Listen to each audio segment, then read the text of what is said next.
I was happening, y'all. It's your boy Rico from RicoScores, and man, oh man, I don't know what happened today, but all of a sudden chaos broke out.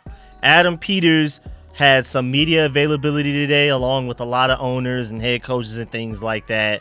And first of all, some things that he said caused a lot of chaos in the Commanders community, especially on Twitter and things like that. We're going to dive into everything he said, but most importantly, you're seeing reports directly from Ian Rappaport, like Tom Pelissero and all of those guys, saying that some people in the NFL are very confident that the Washington Commanders plan on taking McCarthy number 2 overall. And then in that same 4-minute video, somebody else says that other people in the NFL are confident that the Commanders are taking Jayden Daniels in the draft. So we're going to do a deep dive into which one seems the most likely, what happened to Drake Maye, why is he third in possibility now based on what we're hearing from reports. Of course, we got to talk about everything going on behind the scenes with Adam Peters, the things that he said during his portion of it, because the first third of this video is going to be completely focused on what we're hearing from what NFL Network sources are saying and what people around the league are saying, and then the last 2/3 of this video is purely focused on and doing a deep dive into what Adam Peters himself said. So take the last 2/3 of this video a little bit more seriously than you take this first third, especially when it comes to quarterback. But Adam Peters said a lot of really interesting things. First of all, he said that we're not desperate to take a quarterback that needs to start immediately because we have Marcus Mariota, and I disagree, but we're gonna dive into that. I mean, of course, I hope Mariota never plays a single snap for us no matter what. We're going to get to that. We're going to get to so many things. He talks about Jonathan Allen not being up for trade, not being for sale. He talks about Jamin Davis's 5th-year option. And of course, every time we talk Jamin Davis 5th-year option, I got to remind y'all of when the deadline is for that and how much he would cost if they wanted to pick that up, even though I highly doubt that they do it. We're going to do a full dive into everything that basically just went down in Commanders land today. This is almost like a Rico report, but before we dive into all of that, make sure you still farm that like button, still farm the subscription button, and still farm the bell next to that subscription button so you get notification each and every time I release an informative and opinionated video just like this one. Make sure you stay tuned because I have so many updates for y'all on the. We got mock drafts, we got all kinds. I still need to go back and break down the FA Obata signing. I want to do a big update on some of the rule changes that may be going down around the NFL this upcoming season and things like that. I want to do a big cap space update. I want to break down everybody's exact cap hits and give y'all exactly how much we have left and what free agents are available that we may want to dive into. And like I already told y'all in the previous video, I plan on doing like a jersey number update for everybody that we signed to free agency as well. And we're going to do a dive. We're going to basically be tryhards and try to see if their numbers have to have any sort of projection into what they're gonna be as far as their role on defense or offense or even special teams, whatever. And of course, man, make sure you follow the Facebook page, the TikTok, the Instagram, and of course the Twitter. Make sure you follow those because now we're active on those as well, and I really appreciate y'all. Let's go ahead and dive into this video. This intro is already taking way too long in itself. Let's get it. Adam.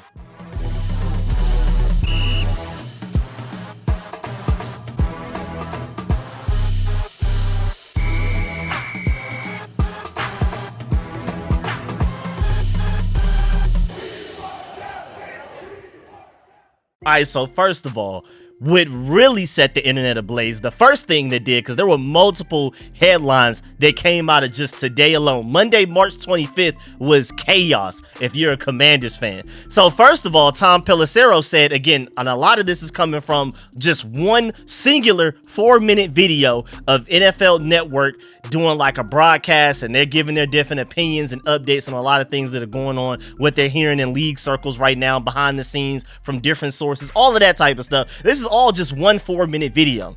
In the beginning of it, like early on, Tom Pelissero says, quote, "When I've had conversations here with executives from other NFL teams who know Adam Peters well, know the situation well, the most popular answer for what they'll do at number 2 overall pick is McCarthy, quarterback from Michigan." First of all, I want to emphasize the fact that This is a source that claims they know Adam Peters well. This is not Adam Peters himself as the source. There's a lot of middleman going on right now. There's a lot of, oh, I know a guy that knows a guy that know Adam Peters, and that guy feels like that guy feels like that. Adam Peters will feel like he wants to go with JJ McCarthy. It's a lot of middle stuff. So already we should know just off the rip, off jump, don't take any of this too seriously. Again, y'all know me, man. Whenever it comes to like a lot of different rumors and things that don't even necessarily seem that likely, I'm still gonna address it. We're gonna talk about it because if anything, we gotta just approach it from the point of view of we just got to see how ridiculous this claim potentially is. But even if this is true or not, this is a rumor. This is not coming from Adam Peters himself. Again, the last 2/3 of this video is going to be directly from Adam Peters himself. This first 1/3 is not. So I just wanted y'all to take all of this information with a grain of salt. But you know me being a Rico of Street Scores, we're discussing everything, no matter how unrealistic a rumor is, no matter how concrete a fact is, we're discussing everything in between all of it. So I just want y'all to know that these are rumors. This is coming from Tom Pelissero. And again, just a walking contradiction that Tom Pelissero said one thing, and then they come back within that same 4-minute video and say something completely different that Jayden Daniels is leading. We'll get there. But going back to the JJ McCarthy thing, shouts out to Ben Standig because he brings up a great point. He tweeted out, he wrote about JJ McCarthy in his new mock draft that he did for The Athletic. He had JJ McCarthy going to the Patriots. While I don't know what Peters is thinking, AP says they aren't close to an answer. There are enough positive vibes from sources on JJ McCarthy for me to think 2 isn't crazy. And then he wrote ducks in parentheses like, oh, okay, I said something a little chaotic. Before people get mad at me, let me go ahead and get up out the way. Let me drop this little bomb right here and dip up out of here type of thing. I respect that, man. And then also Albert Breer came out and said ahead of his Friday pro day, last Friday, it's already passed, Michigan quarterback JJ McCarthy had lengthy meetings Thursday in Ann Arbor with 3 teams, the Patriots, the Seahawks, and the Commanders. Seattle coach Mike McDonald was with McCarthy at Michigan in 2021. Remember, he was their defensive coordinator there before he went to become the defensive coordinator for the Ravens. And then McCarthy's been excellent in that setting, meeting with teams. So basically, JJ McCarthy killed all of his meetings with these. We don't, he can't necessarily speak for the combine and how well he did in those. And JJ McCarthy even admitted himself at the combine that he was very nervous when specifically talking to the Commanders. It was his first interview. And I guess he just wasn't mentally and emotionally prepared for that yet. But whatever went down in Ann Arbor this past week when the Commanders, the Patriots, and the Seahawks flew to Michigan to meet with them before his Friday pro day, they're only hearing great things from those meetings, at least from Albert Breer's point of view. It sounds like JJ McCarthy at the very least killed those interviews. But apparently there's a belief, for whatever reason, that the Commanders may target JJ McCarthy 2nd overall. That's what is coming out from one side of thing. Apparently, there are some executives that are confident that the Commanders are potentially taking JJ McCarthy 2nd overall. And that's, to me, just Lion season at its best, at its finest, like at its height, peak, because we've been going back and forth. It's been Drake May. It's been Jayden Daniels. Now, out of nowhere, it's JJ McCarthy. Next week is probably going to be Drake May again. You just never know. But even just when it comes to this specifically, I feel like this isn't likely to happen at all. But if it did, I think what's really interesting is that with this whole civil war amongst Commanders right now, the Commanders fan base between like Jayden Daniels versus Drake May, that debate, would anybody on either of those sides be able to convince themselves that JJ McCarthy could be a good quarterback if we ended up taking him? Like, would we be able to just settle our differences and instead of hating on JJ McCarthy, we come together and like JJ McCarthy? Because as Jayden Daniels fans, maybe you hate Drake May that much. As a Drake May fan, maybe you hate Jayden Daniels that much. And maybe you prefer JJ McCarthy more than the other guy in this civil war. Who knows, man? I'm just really interested in seeing how that will potentially work out for the Commanders fan base. I feel like overall, this fan base will be livid.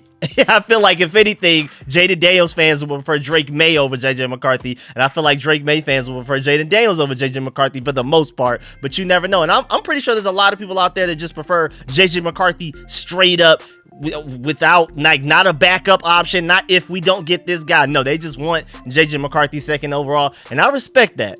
And we're going to talk about it later in this video. But even though Adam Peters said that he doesn't necessarily prioritize day 1 starting ability with the pick for quarterback in this draft. We're going to talk about that later in the Adam Peters last 2/3 of this video. I still feel like JJ McCarthy is the least day one ready of the top quarterbacks, and I feel like that still has to count for something, man. I completely agree with Brett Coleman when he said this. Caleb can play week 1. Daniels probably can play week 1 as well. Maye is a maybe, and I don't think he emphasized it like that. I just put my own spill onto that. You know what I'm saying? I try. Yes, sir. Yes, sir. Hold y'all applause until we finish the video. JJ should be on a trunicated J Love timeline. Basically, like, he's the least day one ready out of everybody, because then he also goes on to say Penix and Nix honestly could probably roll out there early too, though I don't think their ceilings are as high. So JJ McCarthy, Maye, Caleb Williams, and Jayden Daniels have the higher ceilings out of the top quarterbacks. And out of those high ceiling quarterbacks, JJ McCarthy is the least ready to start day one. Brett Coleman feels, and I think I agree. I believe it's probably between Drake May and JJ McCarthy who's the least ready week 1. And if I had to choose between the two, first of all, I just want Drake May more than JJ McCarthy, period. But even so, just day one wise, I'm leaning towards Drake May there as well. I just don't trust the limited amount of experience that JJ McCarthy has. First of all, JJ McCarthy even said it himself at the combine that Michigan didn't even trust him to make audibles. Like Cliff Kingsbury, I believe it was, directly asked him. He like even let this be known in his like press conference availability at the combine with all of the reporters and things like that. Cliff Kingsbury, I believe it was, or maybe it was somebody from the Vikings, but a coach, I believe, I'm leaning towards Cliff Kingsbury, literally asked him, when it comes to making audibles, were you allowed to do that? Like, if you're looking at the defense and you feel like changing this one route into a fade, were you able to do that? Did you ever do that in Michigan? And he basically said something to the extent of, I wish I could. So basically, he didn't.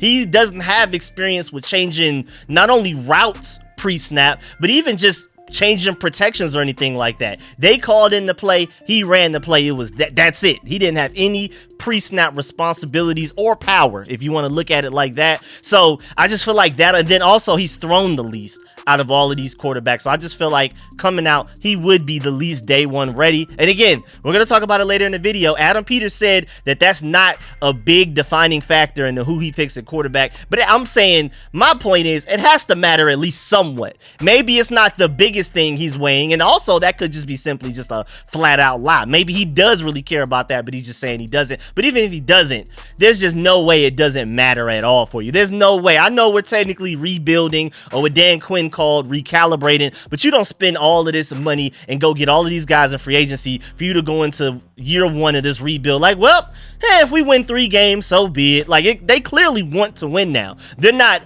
selling their future to do it. They're not completely just throwing away their potential of being a future Super Bowl contender to win now. They're not sacrificing the future to win now, but I'm pretty sure they're not ignoring the win now as well. So, and I feel like that exactly applies to how he feels like about the quarterback position. And again, JJ McCarthy, in my opinion, is the least ready to start out of all of the top quarterbacks. I agree with Brett Coleman that even compared to Bo Nix and Michael Penix Jr., he may even be less day one ready, in my opinion.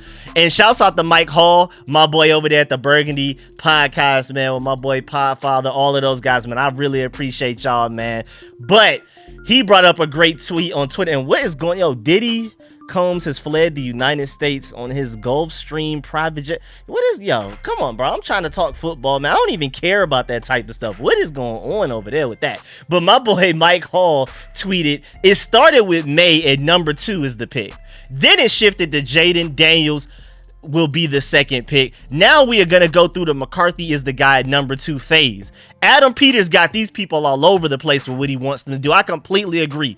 I feel like Adam Peters is doing a great job right now. He's killing it. As far as remaining anonymous, ambiguous, whatever words you want to use, this guy's doing an excellent job of that. No leaks. I've already talked about how this organization, since Josh Harris has taken over, we've had no leaks in general. It starts with Josh Harris. I mean, the whole Bob Myers and Rick Spielman hire came out at the same time that we fired Ron Rivera. And I'm pretty sure the Bob Myers, Rick Spielman thing was going on behind the scenes for at the very least a few weeks before we announced it. And even like Woj and Adam Schefter weren't up on it until then. And then we have all of these free agency signings, all of these coaching hires that Nobody else knows until it happens. Michael Davis, potentially one of our starting corners going into this season.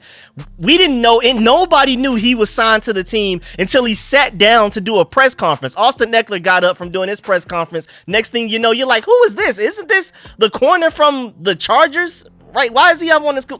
Where did he come from? And then it's like, next thing you know, Michael Davis, signed by the Commanders, tweeted out by John Com and all of those guys, simultaneous with him sitting down for a press conference. They had the graphic ready and everything. We have no leaks in this organization, and I love it. This is finally a professionally ran organization. There's been a lot more situations like that where we just haven't had leaks, and I've been very impressed with what we're doing right now. And I feel like this is just not only another one, but I feel like this is the most important one. For nobody to know what we're doing at quarterback, I feel like that's big time for us, man. Keep your cards close to your chest. I love what Adam Peters is doing. Shouts out to Chris Cooley, because I agree with this too as well. Washington is leaning towards JD. Many believe Maye is going to be the pick. Executives believe Peters will take McCarthy at 2. At this point, they might as well just go ahead and throw Bo Nix and Michael Penix Jr. into the mix just to be safe. We might as well go ahead and get some Bo Nix rumors next week and Michael Penix Jr. rumors the week after that, just in case, so we have all bases covered, man. At this point, they might as well. They're just saying whatever. And it's just amazing to me how confident everybody is in each of these things. Like, it's not just a random, we think it may be JJ McCarthy, it's people saying confirmed, hey man, Adam Peters is my guy. Like, I grew up with him, and if I know Adam Peters like I know Adam Peters, he's definitely taking blank. It just seems to be coming out that way for every quarterback possible right now. You don't even know who to believe at this point. And then again, in the same 4-minute video, with this JJ McCarthy news that we just broke down, same 4-minute video, Mike Garafolo said, quote, when you poll the other teams here, they think Washington is locking in on Jayden Daniels. That is the complete opposite of what we just discussed for like the past over 10 minutes. What just happened here? And then about 10 days ago, Jayden Daniels was the -145 odds to be the number 2 overall pick at DraftKings, and then Drake Maye was +125 and JJ McCarthy was +1800. Today, Jayden Daniels is -170, so he gained. Drake Maye is still second, but he's +135. Technically, he fell down a little bit, and JJ McCarthy is +500. He gained the most momentum. So these betting odds, I don't even know what to think of it. Drake Maye is still second in betting odds, but he's the only one between the three that lost some odds, while Jayden gained a little and JJ McCarthy gained the most for most likely to be picked at second overall. But again, Drake Maye is still second in odds. He's just the only one between the three that didn't gain any more odds. He's the one that suffered and moved down a little bit, according to the odd makers. And so, is this just bait to show the Vikings that we really want JJ McCarthy, even if we don't? And then basically, if you want them, Minnesota Vikings, you better sell us your soul and your entire draft to get them. Like, are we trying to basically show to them, hey man, we love this quarterback, we're gonna take him. Ooh, if you don't do something about it, we're gonna take JJ McCarthy. You better up that offer from whatever they probably previously offered already. They probably already made a call to Adam Peters. Hey, are you thinking about potentially trading back? We're willing to give you this. Adam Peters is like, bet. That offer was so low. Guess what? Hey, John Com, everybody, or Tom Pelissero, Adam Schefter, tell everybody you know. And we're going to tell these other NFL executives, these other NFL owners, that we love JJ McCarthy so that we can get the Vikings to raise the price and what they're willing to give us for us to have to trade back all the way to their pick, which is really far away, which would pretty much take us out of getting franchise quarterback range. But no matter what, even if this is not a way to try and get teams to up their offers, for us to trade back just with them, this is still a masterful job that Adam Peters is doing right now, because it doesn't even sound like people are guessing. Again, back to my main point, it seems like every source is confident that they know what Adam Peters is thinking, which is crazy. Everybody's saying different things, but have the same level of confidence with it. I mean, I can't even remember the last time we've seen something like this. Now, new Patriots head coach Gerard Mayo literally said that everybody knows what Chicago was doing with the number 1 overall pick earlier today at the same media availability that everybody else had. But then he went on to say that nobody knows what Washington is doing. And this is, again, the head coach of the Patriots. They have the number 3 overall pick. Everybody knows what Chicago is doing. They're taking Caleb Williams, obviously, but nobody knows what Washington is doing. And I love that, man. I love the fact that even the 3rd overall pick guy has no idea. I feel like if anybody had a chance of knowing, it may have been him. Just off of the fact that maybe, from the Commanders' point of view, they like Jayden Daniels and Drake Maye so much that maybe they're willing to trade back with the Patriots, gain some draft capital, and then take whichever guy's still available at 3. But then again, with this whole J.J. McCarthy momentum going on, maybe both guys will be available at 3. Maybe J.J. McCarthy goes 2nd overall to the Patriots. They trade up for him, and then Jayden Daniels and Drake Maye are available 3rd. You just never know. But either way, that's just crazy that even Gerard Mayo doesn't know. And so Ben Standig, off of that tweet, brought up a great point. And yet some here will claim insight and sources about Washington's plan, and then other folks here will believe them. Tread lightly out there. Again, I want to keep re-emphasizing that all of these, I keep using the word rumors, and all of these videos and updates I give y'all, I keep using the word rumor for a reason. That is deliberate, because nobody knows, man. But again, I'm just going to keep giving y'all the updates as I get them, because at the very least, it's fun to talk about. And also, maybe all of this J.J. McCarthy hype will just end up with him being taken before one of the quarterbacks, but maybe not both. Like, I have no backing behind this, but honestly, I'm starting to get this gut feeling that the Commanders will probably either take Jayden Daniels or Drake Maye at number 2 overall, and then maybe the Patriots are the one that's going to end up taking J.J. McCarthy at 3, and then maybe Maye or Daniels, whichever one we didn't pick, falls further than most people expected. Probably down to a range that the Vikings may even trade up to get for whichever one is left between the two, especially if it's like a J.J. McCarthy, because Drake Maye. I can see Drake Maye fit in so well with what the Vikings want to do, Kevin O'Connell and all of those guys. Y'all remember Kevin O'Connell here, man. But also, just in the spirit of Lions season, what if JJ just ends up not even getting drafted in the 1st round and all of this hype was for absolutely nothing? Basically, we just go back to what we originally thought like a couple of months ago, that Jayden Daniels, well, not everybody, but a lot of us feel like J.J. McCarthy may not even be worth taking in the 1st round. This momentum has gotten out of hand. I mean, I can't believe we've gotten to this point. If you go back a month ago, at least over a month ago, and just remember what J.J. McCarthy's stock was. It's insane where we are now. I mean, it was literally maybe he's a 1st round pick. Then we started to get information about, like, you know what? Maybe J.J. McCarthy is better than Bo Nix and Michael Penix Jr. Maybe. I don't know. I'm not too confident in that.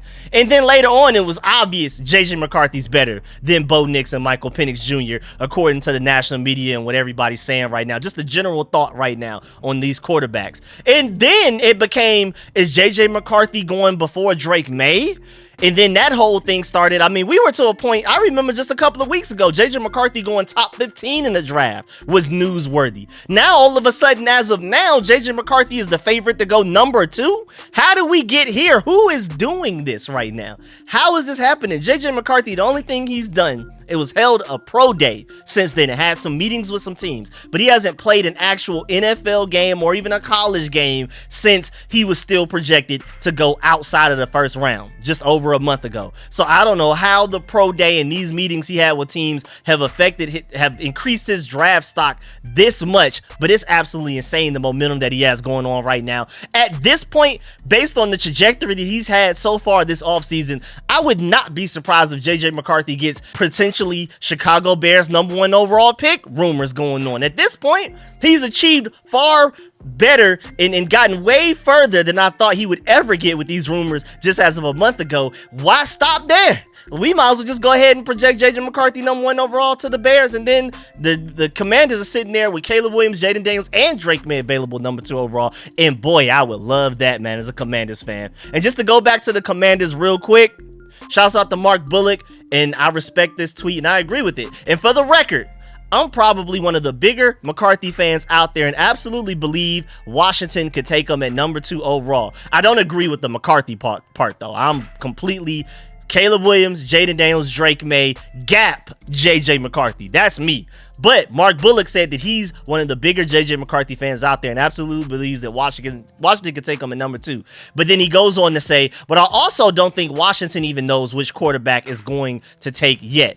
We know meeting people in person is important to Peters, and there's still a lot of time for that still. We still haven't met with Jayden Daniels or Drake Maye in person outside of the combine yet. We have done so with J.J. McCarthy, and again, to Mark Bullock's point, Adam Peters highly values meeting people face to face. That's more than likely the reason why Dan Quinn ended up winning this head coaching job. That's very big for him. That's why that boy Ben Johnson's probably exiled from Commander's Land. Adam Peters would never work with him after the way he did us with the text and the Commanders mid-flight on the way to Detroit, that he no longer wanted to meet with them and things like that. Like, that was crazy. So Adam Peters is very big in meeting you in person, speaking to you face to face, and seeing who you are, like not just what you are on tape, but who you are as a person, mentally, leadership wise, all of the off the field intangible things like that. So right now, maybe JJ McCarthy's stock is so high because that's the only quarterback that Adam Peters has met with face to face outside of the combine, where they limit your time and things like that. So who knows? I mean, absolutely nobody knows. And now, leaving what other people are saying about the Commanders, I want to emphasize that we're now leaving the portion of this video of talking about what other people are saying, what Adam Peters is thinking. Now we're moving on to what Adam Peters has said himself straight out of his own mouth. Let's get to the real part of this video. Let's get out of the rumors. Now, of course, Adam Peters could be just bold-faced lying to us with a lot of these statements. He could just be completely lying, trying to set up smoke screens, get up off his trail and things like that. But at the very least, for the remainder of this video, we're talking about things that Adam Peters himself said. So first of all, Adam Peters said that Washington is far from our answer with the second overall pick, and I believe him. Again, we have so much of the process left. He said that they will get a lot of info this month leading up to the draft, and still haven't even seen all of the quarterbacks in person. I want to reemphasize that, and that's really big for him, like Mark Bullock brought up. We still have Zoom calls. We still have team visits where we bring them to Ashburn and interview them longer than the 20 minutes that you're limited to during the combine, at the combine, which gives us more time to look at tape with these guys. We can do our own physicals with them. Maybe we don't trust the combine doctors. Maybe we want to use our own athletic trainers and doctors and those type of guys to truly figure out what these guys are built like. Like for Jayden Daniels specifically, let us weigh him specifically, like with our own measurements and tools and scales. Let us figure out what Jayden Daniels actually is weight wise and build wise and things like that. And then also more specifically, let's watch them throw in person. Let's ask them to do things specifically that Cliff Kingsbury would want in a quarterback, with him being our offensive coordinator. Not just the general throws and drills that all quarterbacks go through in the draft process, especially at the combine and things like that. Maybe Cliff Kingsbury wants to see like a specific throw, like a who throws the best slot fade. I want to feature that in my offense moving forward with our franchise quarterback. Which of these franchise quarterbacks throw the best slot fade? They like little things like that. That's why we still have so much new information to gain and to find out about over the next month that we haven't had a chance to yet. And of course, with the film breakdown portion of the meetings, seeing where each quarterback is as far as quarterback nuance and things like that at this point, like, that could play a big role in itself. And even going back to Cliff Kingsbury with that point, maybe on his end, he feels like it's easier to teach a quarterback one thing, like example A, and then it's harder to teach a quarterback another thing, which would be like example B. Maybe the rest of the league feels completely differently, the complete opposite. Maybe they feel like example B is easier to teach and example A is harder to teach. Cliff Kingsbury can feel the exact opposite. So with the rest of the NFL world values in a quarterback, maybe Cliff Kingsbury and Adam Peters feel the exact opposite. So you never know. Maybe they prefer a certain quarterback that maybe the rest of the league doesn't at number 2 overall and all of that type of stuff. There's so many things that we still have to find out, even just from bringing them into Ashburn to meet with the team personally, face to face, do film sessions and all of that type of stuff, run them through certain plays like, hey man, tell me what you did wrong here and what you plan on to fix in the future as far as this play, or what went well here. Was this the offensive coordinator or was this your idea? Were you the one that made this adjustment mid-game? And I already told y'all, JJ McCarthy really had no control pre-snap, whereas Jayden Daniels and Drake May did, so maybe they're leaning towards them in that situation. I'm just bringing up random scenarios. This is not necessarily something that Adam Peters said, but I'm just emphasizing the point why there's no way they know exactly who they're taking at number 2 already. Maybe they're leaning towards a certain quarterback. Maybe they prefer a certain quarterback, but there's no way the final decision has already been made because there's so many factors that are still not accounted for. I mean, maybe they feel like a certain quarterback's weaknesses that everybody else in the league is afraid to take care of and to try to coach up. Maybe they feel like that weakness is coachable, while maybe the rest of the league feels like another weakness is coachable. You just never know. It's preference. It's not like it's just obvious Jayden Daniels or Drake Maye is the best quarterback available in this draft. It's more so, what do you as an organization, as Adam Peters and especially Cliff Kingsbury, feel like will be the best choice for what y'all want to do? And nobody knows that right now. I'm not even sure if Cliff Kingsbury even knows exactly what he wants to do with this offense yet. So we'll see. And then Adam Peters talked about how important these pro days are for scouting, like I just went on a whole 5-minute tangent about. And Jayden Daniels and Drake Maye pro days are this week, coming up really soon. So stay tuned for that. Peters might have a lean, but there's still a lot more work to do. And also, Adam Peters, when it comes to as far as developing a quarterback, he said, quote, "It's the hardest thing to do in sports, I think, is evaluate and develop a quarterback. With the guys we have in the room right now, I don't think we have to rush anybody." So that takes me to a really interesting point where he said, because of Marcus Mariota, quote, "We don't feel we have to rush anybody," unquote, at quarterback. Some quarterbacks in this draft will be viewed as more day one ready as others. Like we talked about earlier, I mentioned it to also back up my whole point against JJ McCarthy. And Adam Peters is saying that basically because we have Marcus Mariota, we don't necessarily have to go with the most day one ready quarterback. They can more so lean on ceiling and potential and things like that and let the guy take his time. And they're, I guess, okay with Marcus Mariota starting a game or more if he has to. I'm personally not, but it is what it is. I mean, and of course, they're not trying to sacrifice their future to get instant gain now. But still, man, there's just no way you're going to take the most raw day one quarterback out of all of the guys, the least day one ready quarterback of all of the guys. I just feel like that has to at least count for something. And shouts out to @WeWantDallas, because I agree. Shouldn't make too much of this quote, but the idea of letting the rookie quarterback sit for a bit applies much more to Maye or McCarthy than it does Daniels. I completely agree. So if Adam Peters is just straight up lying and he does prefer the quarterback that's most day one ready, I would argue that Jayden Daniels is the most day one ready between him and Caleb Williams. Also, Adam Peters talked about the assumptions that Caleb Williams will go number one to the Bears. He said, quote, "I think you have to be prepared for anything. I can't assume that the Bears are drafting a certain guy at number one. If you do that and they don't, oh shoot. Regardless of how much information you have that says one thing leading up to the draft, you don't know until the card is turned in," unquote. And I love that. That means we're not leaving anything up to chance. We're not just assuming any single thing. Even Gerard Mayo earlier in this video said that everybody knows the Chicago Bears is doing that number one. Apparently Adam Peters is the only one, or at least one of the only few NFL GMs or NFL decision makers that's still like, I mean, yeah, I hear the noise. I hear the Caleb Williams to Chicago odds and everything like that seems very likely, seems almost inevitable. But we're not going to go into this draft assuming that. So basically, from his point of view, we're still going to treat Caleb Williams as if he's a guy that we may end up drafting to be our franchise quarterback. We're not just going to ignore him throughout this whole draft process, assuming that he goes to the Chicago Bears. And thank you, Adam Peters, for making sure you dot all your I's and cross all your T's, man. Leave no stone left unturned. Let's get it. And also, when talking about the possibility of trading back to number two, speaking of leaving no stone left unturned, he basically echoed what Dan Quinn said recently. He said that they prefer to stay at number two and take quarterback, but if somebody comes with an offer that just blows us away, then they will consider it. They clearly really want one of those top three quarterbacks, but if somebody comes and offers a franchise-changing haul of draft picks, something that I don't think anybody's even going to offer, some Ricky Williams type of trade stuff, then they would consider it.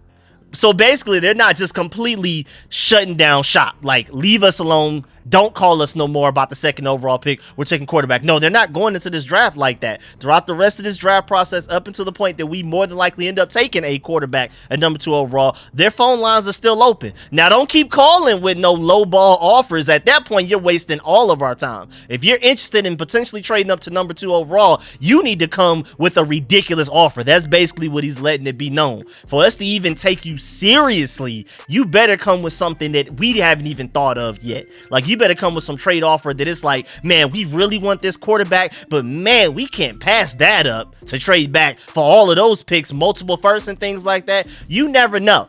So again, to me, it sounds like they are assuming that nobody will even try to reach that impossibly high asking price, and probably just assuming that they will take quarterback second overall. But the phone lines are still open. They're willing to hear whatever you got to say. And then Adam Schefter said later in the day, after all of those JJ McCarthy's, Jayden Daniels reports, he said that Washington and New England are apprehensive about giving up their pick and trading down. So that further reinforces what Adam Peters even said directly to the media earlier today.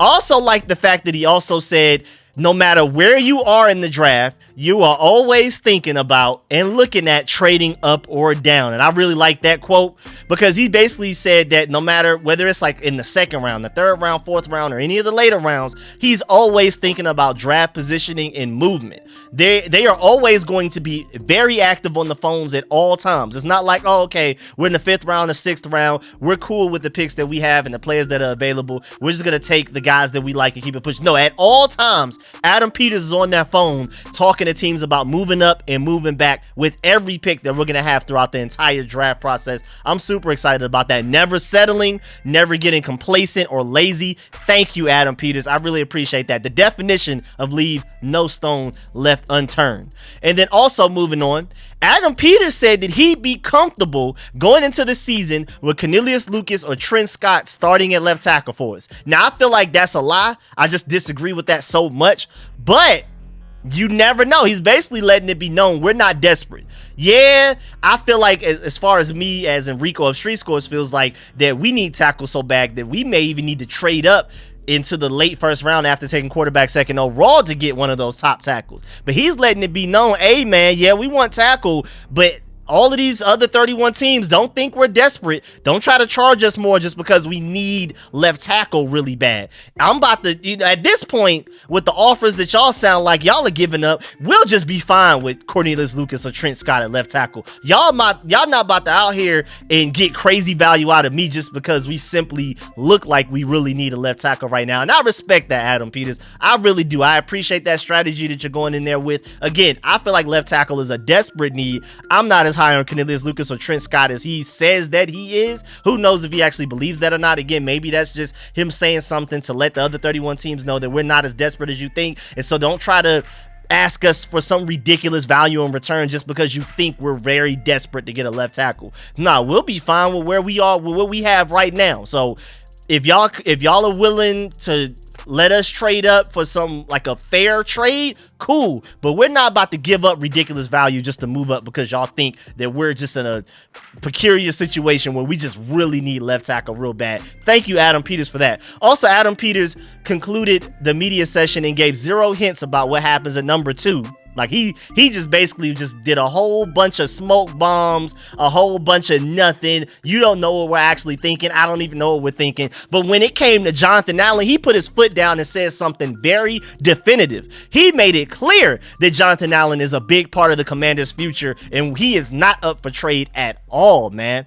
He said, we're not interested in trading him. Like straight up, that's the exact quote when talking about Jonathan Allen. Again, I thought it was really interesting, the complete difference, how he talked about quarterback and number 2 overall pick. It was political answer here, it was blanket statement here, it was not give too much information what I actually think here and things like that. And then when he got to Jonathan Allen, he just straight up said no trade, not interested, he's staying here with us long term. But the question is though, even if you see Jonathan Allen being a part of your future as far as the Commanders franchise goes, his contract situation is really interesting because he has zero guaranteed money remaining on the final 2 years of his contract. He's 29 years old, has 2 years remaining on the original 4-year, $72 million extension that he signed in 2021 with zero guaranteed dollars remaining and an annual salary below Payne's $22.5 average $1 million salary contract extension that happened. So contract extension talk is quite likely just based on those factors. Again, he has zero guaranteed money over the next 2 years. That's really interesting. So we may start to talk extension with Jonathan Allen sooner rather than later, and I would be willing to bet more money on the fact that we extend him than we trade him. Just again, Adam Peters was very surface level and refused to give us anything really quote worthy when it came to quarterback, except for like, we don't necessarily need to take a guy that's day one ready and things like that. But again, when it came to Jonathan Allen, he was as transparent as you can be, as direct as you can be. We are not trading him, and I believe him when he says that. And then also, before we get up out of here, Adam Peters said that he and Quinn have yet to discuss Jamin Davis's 5th-year option, and just know that this is something they got to decide upon soon after the draft. The 5th-year window opened January 8th, but the deadline is May 2nd. And again, the draft is April 25th through the 27th. So it's not long after that they have to figure out whether they want to pick up Jamin Davis's 5th-year option or not. Again, like I've already said in several videos, I highly doubt they pick up that 5th-year option. It's just not worth it. He's estimated to get $14.483 million fully guaranteed as a cap hit this season. If you next season, my fault, if you pick up that option. So if you pick up that 5th-year option, he's cheap right now on the 4th year of his rookie deal, but if you pick up that 5th-year option going into 2025, he will be an almost $15 million cap hit for us right now, and that's not worth it, dog. Now, maybe they're betting on the fact that he'll play well, especially coming off of the edge and attacking the quarterback in a more Micah Parsons-like role that Dan Quinn already said out of his own mouth that Jamin Davis is projected to be in. That's how they plan on using them and things like that. So, of course, they're hoping that he plays well, but I'm guessing that they're betting on themselves to assume that he won't play himself into making $15 million a year. Maybe somewhere less than that. Maybe like 8 or 9 or something like that. And I respect it. I wouldn't pick up Jamin Davis's 5th-year option either, but I am just giving y'all the warning, the heads up, that if he goes out there and happens to look like Micah Parsons this season, we probably would have wished we picked up that 5th-year option for $15 million. I doubt it. I highly doubt he's going to have that type of season. But I'm also saying that it's not impossible. But again, I completely agree with them to not pick up the 5th-year option. I completely agree. Adam Peters said that he and Dan Quinn haven't even talked about it, so it's not even something that's on their radar. It's not a priority. They're more so focused on the 2nd overall pick, maybe trying to figure out what they're going to do about the tackle position, the quarterback position, all of those type of things. 5th-year option is just so in the background type of thing, just to let you know. And just to put it in perspective, you know how like the whole collective bargaining agreement when it comes to 5th-year options and things like that, this is based off of like algorithms and equations and things like that. If Jamin Davis didn't play a lot, at minimum being a 1st-round pick, his 5th-year option would have been $13.251 million. But since he's played a lot, that's why his 5th-year option would be almost $15 million. But if he at least made 1 Pro Bowl, it would have been almost $20 million. And if he made more than 1 Pro Bowl, it would have been $24 million. So just think about, again, in perspective, if he ends up becoming a really good edge rusher, attacking the quarterback in a more Micah Parsons-like role, you can see his next contract potentially going all the way up to something in the 20-something millions. And again, you would have loved to have had him at $15 million. Again, I highly doubt he reaches that, but just to give you the heads up, that is possible. But yeah, man, that's the end of this video. Please get in the comment section. Let me know how you feel about everything discussed in this video. Please stiff arm that like button, stiff arm the subscription button, and stiff arm the bell next to that subscription button so you get notification each and every time I release an informative and opinionated video just like this one. Of course, let me know how you feel about all of the chaos we discussed in this video, man. It's so much between the McCarthy, the Jayden Daniels, all in the same 4-minute video. 2 completely conflicting reports there. Drake Maye, I mean, when did we get to the point where Drake Maye was 4th out of quarterbacks? I don't know when that happened. Even as a Jayden Daniels fan, I just don't even know when we got to that point. I still prefer Drake Maye over Jayden Daniels right now, at the very least for his ceiling. Then you have everything that Adam Peters said, and the fact that he said that we're not desperate to get a day one ready quarterback because when in doubt we have Marcus Mariota. I mean, I feel like if anything, to say you're not desperate for a day one ready quarterback is one thing, but then to throw in Marcus Mariota like that's the reason, no thanks. I hope he doesn't play for us. I hope we bring in a different veteran. At that point, I'd rather start a younger, higher ceiling guy than a Marcus Mariota to start week 1 rather than a Marcus Mariota. But that's just me. I really don't like Mariota. That's just me personally. Let me know how you feel about that, about the fact that Adam Peters said we're not desperate for left tackle in the draft, and he's okay with Cornelius Lucas or Trent Scott having to start for us if that's what it ends up having to be, at the very least for the very beginning of it, even though David Bakhtiari's still out there, just throwing that out there, you know what I'm saying, very injury prone, but when he plays, he's still at an all-pro level. You just may not get that all the time, but I feel like it's better to have him than to not have him. But either way, let me know how you feel about all of this discussed in this video, man. All kinds of different topics. And I really appreciate y'all, man. Make sure y'all stay tuned because, again, I'm working on so much other content for y'all. Like I told y'all before the intro, I'm working on a jersey update and projected roles based off of those numbers that they have. I have another mock draft I'm working on. I'm working on a big time cap space update, all of that type of stuff. So stay tuned. I'm going to catch y'all later. I really appreciate y'all. I'm out.